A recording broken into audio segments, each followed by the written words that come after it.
Alright everyone, it looks like some parts of the Republicans in Congress are ready to cave in on gun control, at least in relation to these bump stocks. Now, I still honestly don't really know what a bump stock is. I'm not really concerned with what a bump stock is. I take it it's some accessory you put next to the trigger and it increases firing rate to near automatic levels or something like that. It doesn't really matter though. Here's the thing. It's very, very funny to me that the same GOP that right now is saying, well, suppressors aren't a gun in and of themselves, we should repeal any legislation against them because they themselves are not a weapon. Now all of a sudden they're saying, oh, but this other accessory is a problem. See, it looks like they're trying to trade off so people can have suppressors, but they can't have the bump stock. Did I not tell you early on in the election that the GOP fundamentally was not a pro-gun political party? I know they're cast off that way by, like, the anti-gun crowd. Like, people on the left, they say, well, the Republicans, they're just gun nuts. They love their guns. They want to see more children shot. You know, like, you know, anything that they've suggested in the last 20 years would actually have prevented any of these tragedies. They wouldn't, by the way. It wouldn't happen. Banning some ammo type or some accessory or must-carry assault rifles because of cosmetic enhancements, it's not actually going to reduce gun crime in the country. In fact, it might increase it. The lowering of gun crime coincides pretty evenly with the decrease in violent crime in this country. So too does the rise of the internet. So we're not exactly sure where that came from, but we're near a 50-year low, actually, in gun crime in the United States. And I believe, for some purposes, within the FBI crime stats, and I don't believe this is true in all countries that are conflated with our gun crime totals, that are compared with them, suicide actually is counted among those crimes in a different way under the FBI's crime stats. I believe that that's true. I think that I checked the statistics and mysteriously that was classed as something other than suicide for some statistical purposes. And it's always unfortunate when someone's shot. You know, outside of proper self-defense, it's going to happen. We have to be prepared to live in the real world where sometimes there's violent crime. Banning bump stocks is not going to fundamentally change the fact that there is gun crime in the country.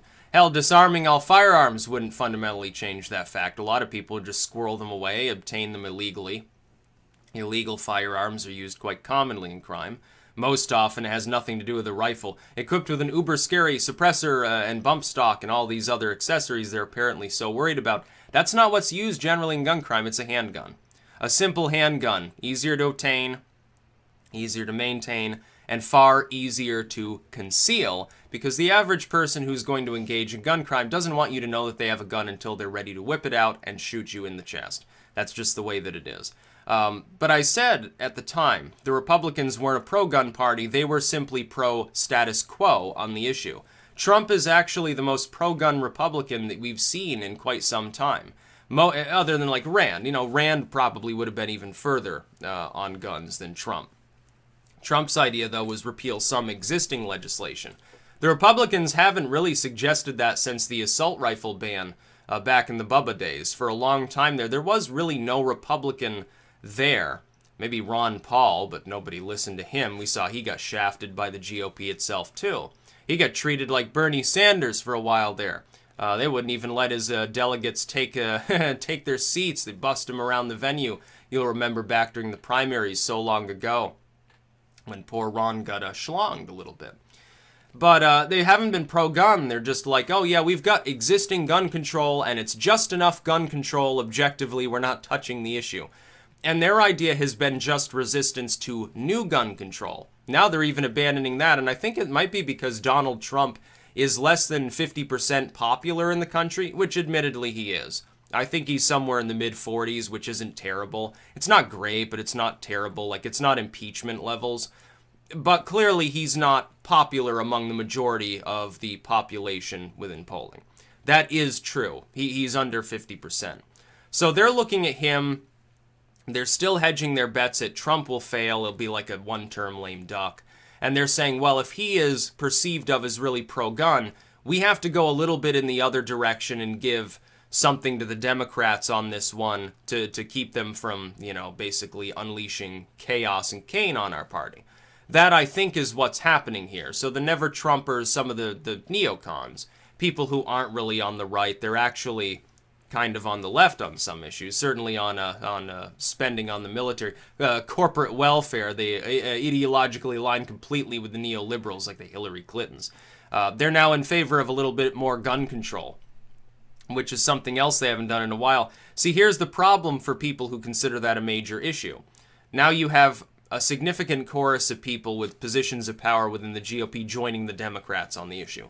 And the NRA came along, and the NRA said, well, you know, the Democrats are probably going to have a field day. They're going to do the Trump thing and propagandize. So now they're actually tentatively backing this idea too. Now, the NRA in the past has said that they'll back some aspects like expanded background checks or something, and then they back off of it.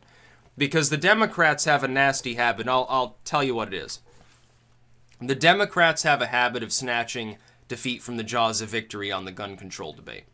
They could have passed during the Obama era, after Sandy Hook, they had a mandate to force the passage of expanding background checks. And they never did because they wanted to attach 5 or 6 other aspects of gun control to it. Well, we want to eliminate some classes of firearms entirely. We want to eliminate straw purchases. We want to eliminate certain types of ammo. We want to go after body armor. We want to expand, you know, this program and that program. And the NRA backed off. They said, well, no, we said that the expanded background checks might be okay, but you're trying to expand them too far, and then you're attaching all this other shit we can't possibly support. So that's really what's happened. And the NRA has come under consistent attack, but you've got to understand the NRA represents lawful gun owners.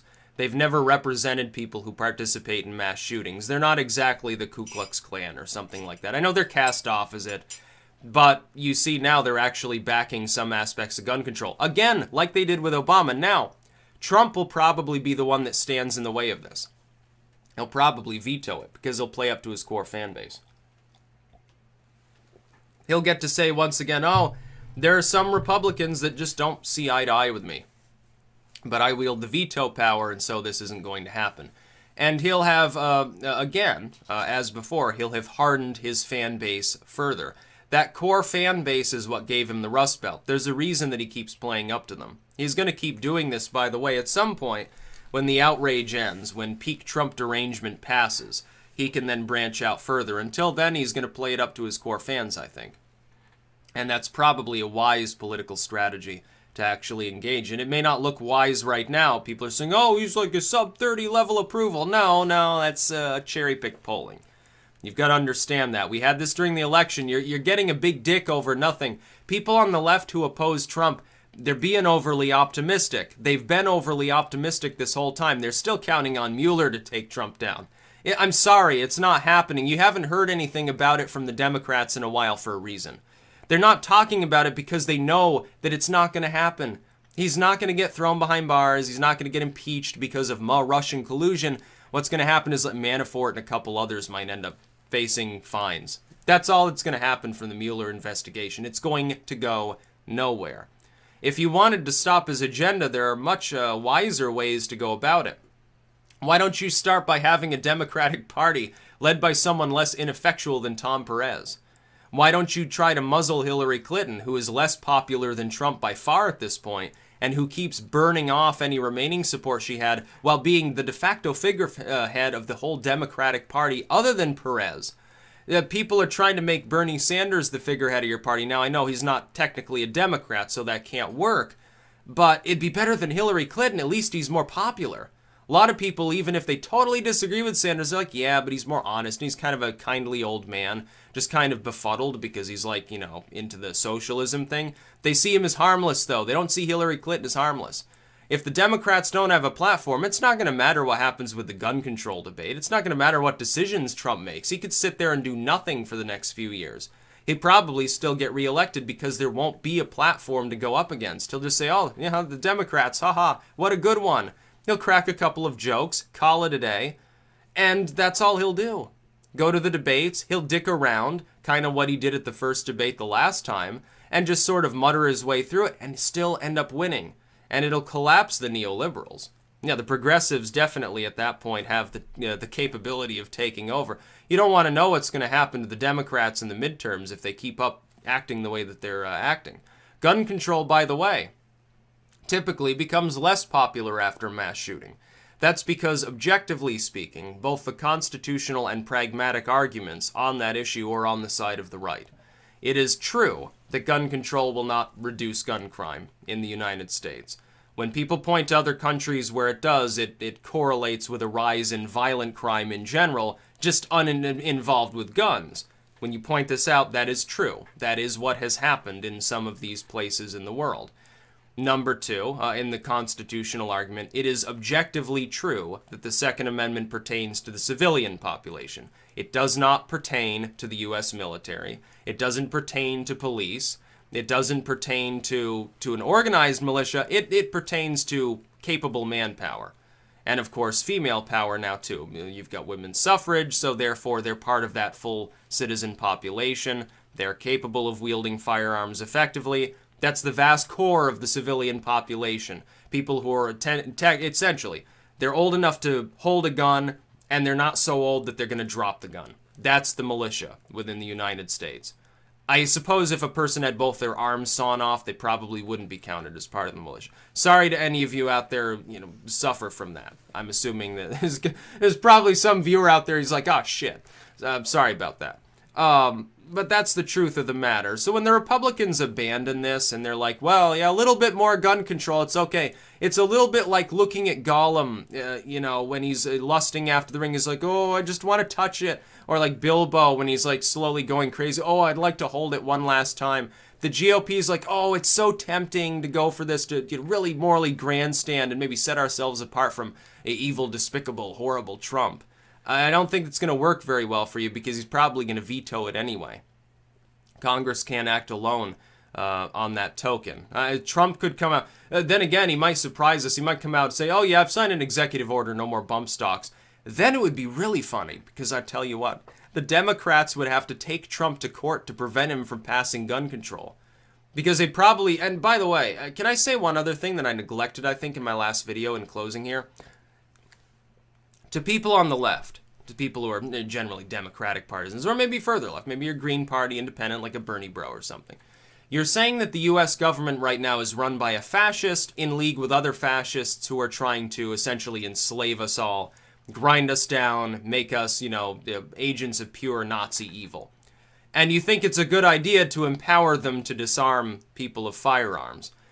Yes, let me know how that works out for you. I don't think that that's a great idea. If you're right, I think that's the worst thing you could possibly do. And if you're wrong, then, you're getting your panties in a twist over nothing. So it's a no-win scenario, really, for people who are advocating gun control right now. That's about all. Peace out.